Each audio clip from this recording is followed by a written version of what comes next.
Assalamualaikum warahmatullahi wabarakatuh. Bersama saya Dr. Anggia. Pada kesempatan kali ini saya akan membahas mengenai artritis gout atau yang biasa disebut dengan asam urat.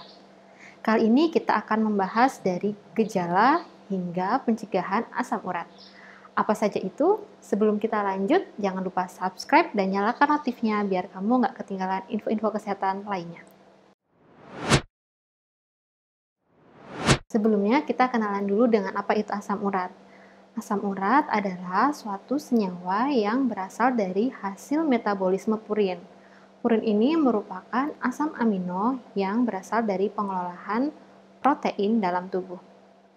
Nah, kalau yang kita sebut dengan penyakit asam urat adalah artritis gout.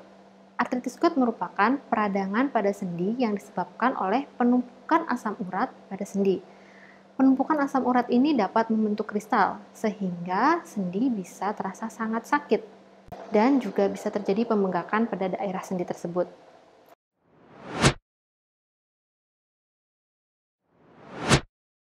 Gejala yang paling sering timbul pada penyakit asam urat ini adalah nyeri sendi.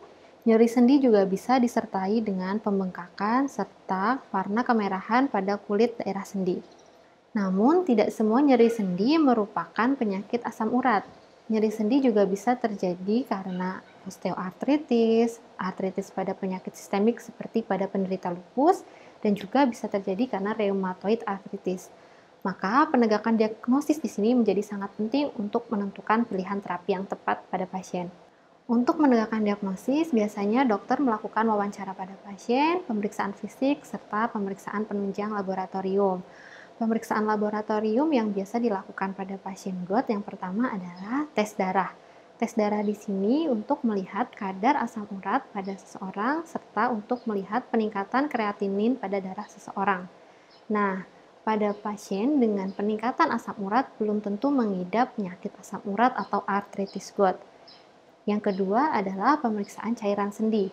Pemeriksaan cairan sendi di sini bertujuan untuk melihat adanya kristal asam urat pada cairan sendi pasien.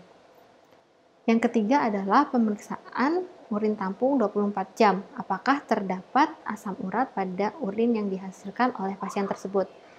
Yang keempat adalah tes pencitraan. Tes pencitraan di sini bisa berupa ronsen untuk menentukan penyebab radang sendi pada pasien, serta bisa juga dilakukan USG untuk melihat ada tidaknya kristal pada cairan sendi pasien.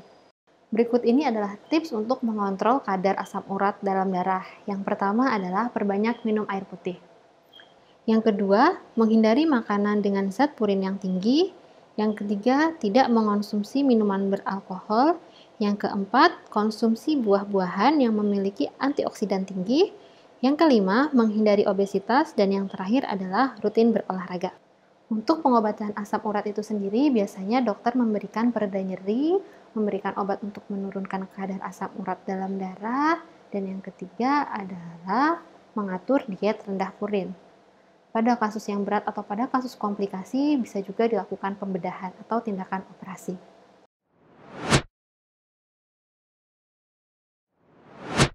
Pada terapi asam urat yang tidak adekuat dapat menimbulkan beberapa komplikasi.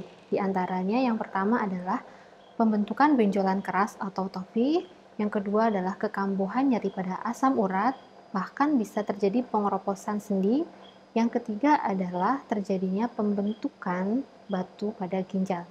Nah, pembentukan batu pada ginjal ini atau batu ginjal bisa juga berkomplikasi lebih lanjut menjadi gagal ginjal. Jadi, bagi kalian yang mengalami gejala-gejala serupa, segera periksakan diri Anda ke dokter dan ikuti saran dari dokter. Sekian dari saya, semoga bermanfaat. Wassalamualaikum warahmatullahi wabarakatuh.